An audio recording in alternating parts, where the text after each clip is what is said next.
Wilayah Tiop besar di Desa Katurei kini terbagi atas 3 dusun, yakni Dusun Tiop, Dusun Martobat, dan Dusun Atateitei. Sementara total ada 9 dusun di Desa Katurei yang terpisah di lokasi pulau berbeda. Hampir 85% warga pesisir di sini merupakan nelayan yang kesehariannya mencari ikan di laut. Saya bertemu keluarga nelayan di Dusun Tiop yang tengah mempersiapkan peralatan untuk melaut.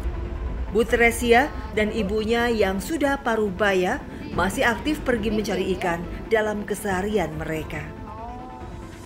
Sebelum pergi melaut, ini kita membenarkan dulu jaring yang untuk menangkap ikannya. Jaringnya ini panjang sekali, ada kurang lebih 5 meter ya Bu ya? Kurang lebih 5 meter karena sudah dipakai, jadi ada jaring yang sudah rusak, ini kita jahit lagi. Warga di sini masih menggunakan alat sederhana untuk mengambil ikan, yakni dengan jaring yang harus dirakit kembali karena minimnya jumlah jaring yang dimiliki. Alat pancing ini nantinya hendak ditebar di laut dan berharap ada ikan yang menyangkut.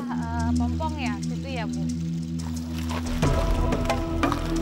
Saya bersama para nelayan di sini mau pergi melaut dan di sini itu masih menggunakan pompong atau perahu kayu dengan cara mendayung karena memang pemukiman warga ini benar-benar di pesisir pantai. Dalam kesehariannya, nelayan di pelosok Kepulauan Mentawai masih harus mendayung perahu kayu untuk pergi melaut. Kondisi ombak memang tidak besar sehingga tak mengkhawatirkan jika harus mendayung. Namun hal itulah yang terkadang menjadi kendala para nelayan karena tidak ada pilihan lain selain menunggu waktu lebih lama untuk mendapat ikan tersangkut di jaring. Jadi cara menangkap ikan oleh para nelayan di sini ini masih menggunakan alat yang sederhana sekali, yaitu hanya menggunakan jaring, bukan alat pancing yang mewah gitu ya. Jadi ini kita di titik ini mau menebar jaringnya dan nanti mengambil jaring yang sudah dipasang. Bersyukur sudah ada jaring lain yang terpasang dari hari sebelumnya. Sehingga selain menaruh perangkap jaring, mereka juga bisa menggulung jaring yang sudah terpasang di sebagian titik. Lokasi tempat menaruh dan mengambil jaring memang tak begitu jauh dari pemukiman para nelayan. Mau bagaimana lagi, di sini nelayan hanya sanggup mendayung paling jauh 5 km saja.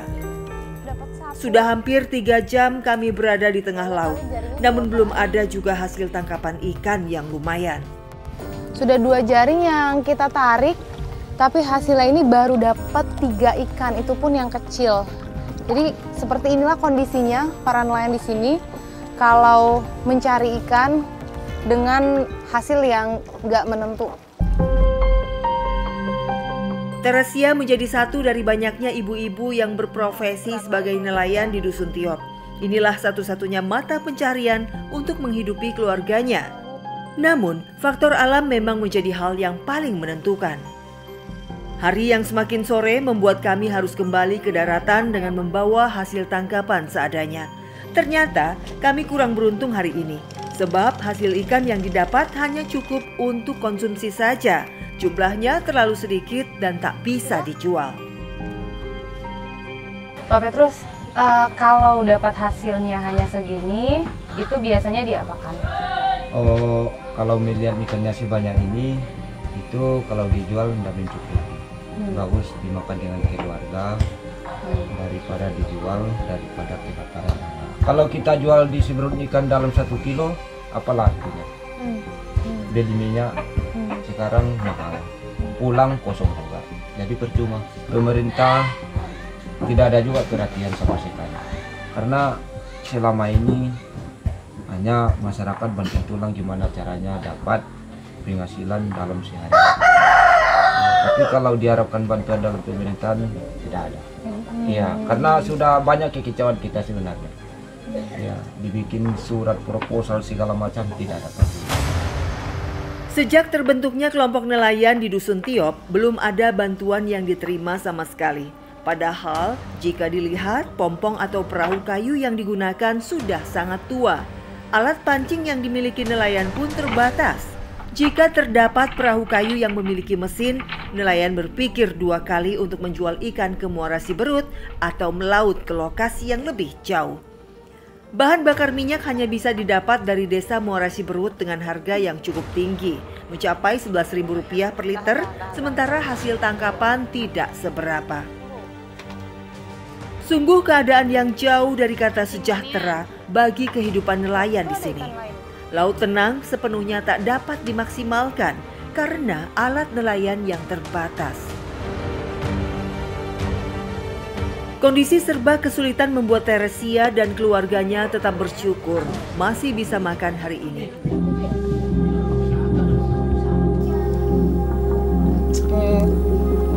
Ini hasil tangkapan kita tadi hanya cukup untuk dimakan aja. Jadi ini kita makan bareng-bareng sekarang setelah dibakar dan pakai sagu makannya sebagai makanan pokok warga di sini. Karena bingung hasil yang didapat tadi sedikit, mau dijual akan mahal di ongkos. Jadi mau gimana lagi, dikonsumsi aja bareng-bareng.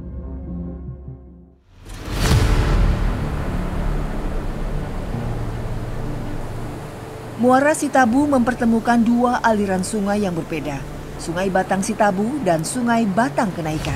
Keduanya bertemu di muara dan sama-sama memiliki aliran air yang begitu deras. Sementara warga yang tinggal di wilayah Muara Sitabu, lokasi permukimannya terpisah aliran sungai dari sawah mereka. Hanya ada 1 jembatan gantung sebagai penyambungnya. Ada 1 akses menuju ke ladang masyarakat, hanya bermodal jembatan bambu setapak seperti ini. Bayangkan masyarakat setiap harinya sumber penghasilan mereka dari ladang. Tapi harus dengan cara seperti ini kalau mau pergi ke sana. Saya yang tak biasa menyeberangi jembatan ini membutuhkan waktu yang tak sebentar karena harus sangat hati-hati saat menapak. Saya perlu menjaga keseimbangan agar tidak terpeleset. Betapa beratnya perjuangan para petani di sini.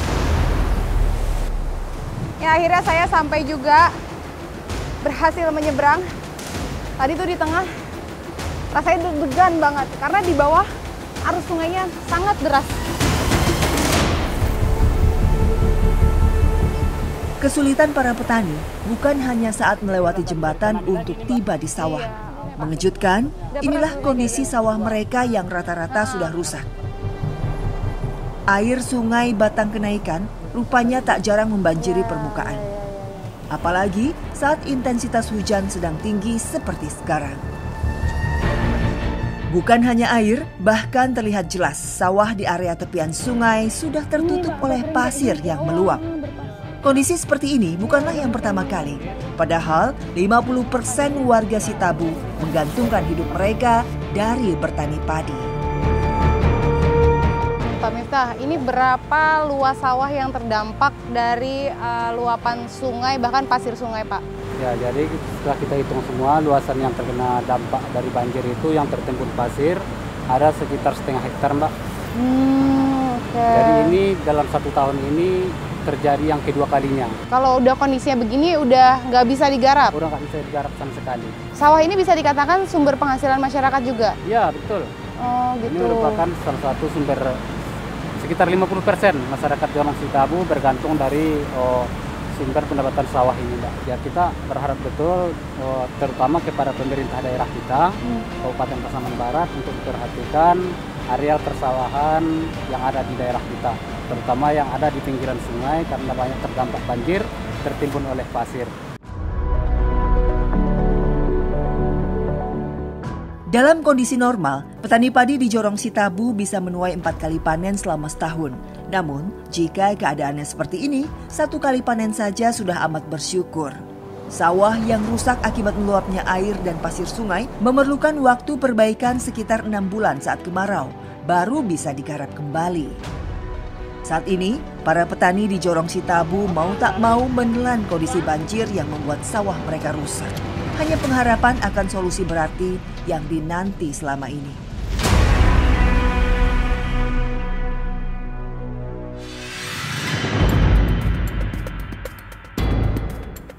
Sekilas, Tampak tak bisa dibedakan mana tanaman sereh dan mana rumput liar. Di kebun ini, seorang nenek menghabiskan kesehariannya untuk mengumpulkan daun sereh. Hawarni dan saudarinya baru 3 tahun belakangan mencoba peruntungan mereka melalui tanaman sereh wangi. Ternyata di bagian pinggir daun serehnya ini cukup tajam, jadi rawan tergores. Apalagi saya nggak pakai sarung tangan nih, udah kena sekali Bu. Nah, serai ini ditanam oleh warga sini sudah sejak lama. Prosesnya nanti akan sampai ke penyulingan juga. Serai wangi yang merupakan jenis tanaman rerumputan, daunnya bisa diolah menjadi minyak melalui proses ekstraksi atau penyulingan. Meski begitu, pendapatan Hawarni dari tanaman serai terbilang tak menentu. Hal ini oleh karena belum banyak tempat menjual minyak serai di sini. Panennya sering atau gimana Bu? Sering sekali 3 bulan. Kalau serai itu masuk proses penyulingan berapa lama biasanya? 4 jam. 4 jam, sekitar 4 jam. Kalau boleh tahu sekarang harga serai berapa Bu? 130 Bu. Setelah jadi bentuk minyak per kilo? Iya, per kilo. Kalau harga sembako sekarang buat Ibu berapa sih harganya? Sembako? Sembako beras gitu, mahal nggak Bu? Mahal Bu. Harga beras di sini udah 58. 58.000? Iya, minyak 20.000. Oke, artinya kebutuhan sehari-hari itu tidak sepadan, nggak mencukupi dengan hasil yang Ibu dapat dari serai? Enggak cukup Bu.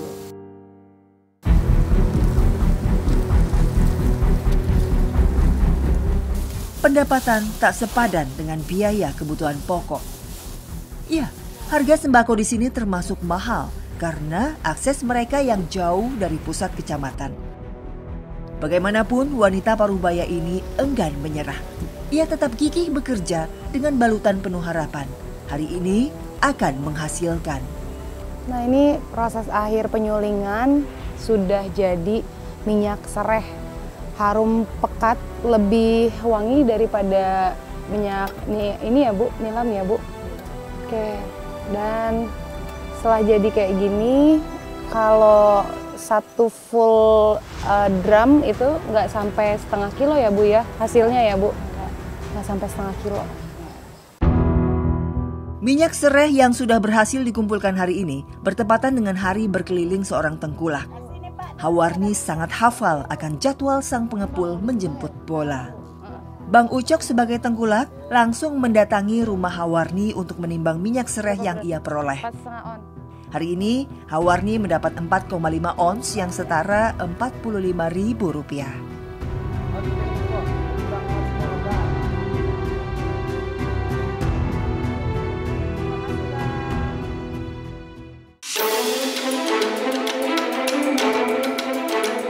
Pemandangan tanaman kopi busuk bukanlah hal yang mengejutkan di sini.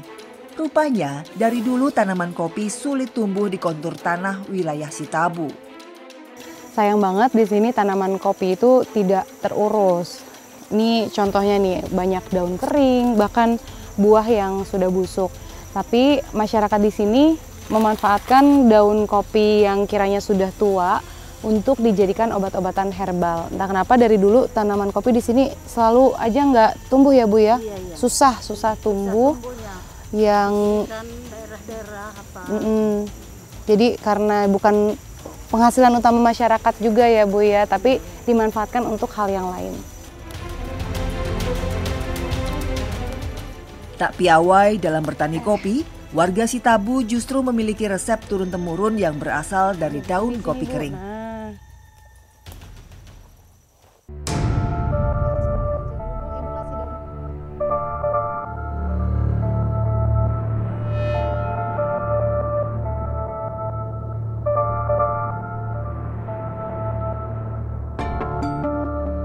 Setelah dikumpulkan, kami langsung mengasapi daun kopi ini. Sejak lama, metode ini merupakan kepercayaan warga Sitabu dalam mengolah daun kopi menjadi minuman herbal. Ini racikan minuman dari daun kopi yang diasapkan atau dikeringkan gitu ya Bu ya. Terus langsung ditaruh ke air hangat. Katanya kepercayaan orang sini bisa menyembuhkan penyakit ringan ya Bu, kayak pegal-pegal gitu ya. Iya, dan ternyata aromanya harum.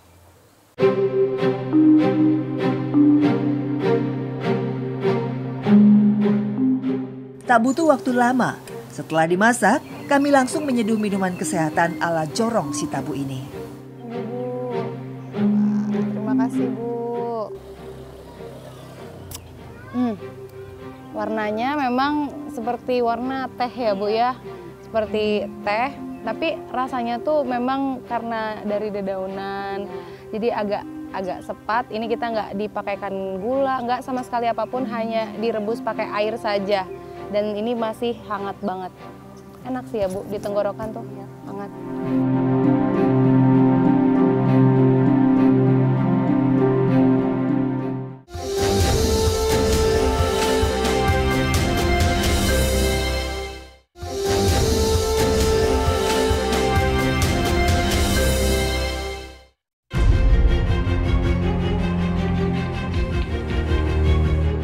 Berbagai alur kehidupan masyarakat di Jorong Sitabu menumpu pada pengharapan yang begitu besar.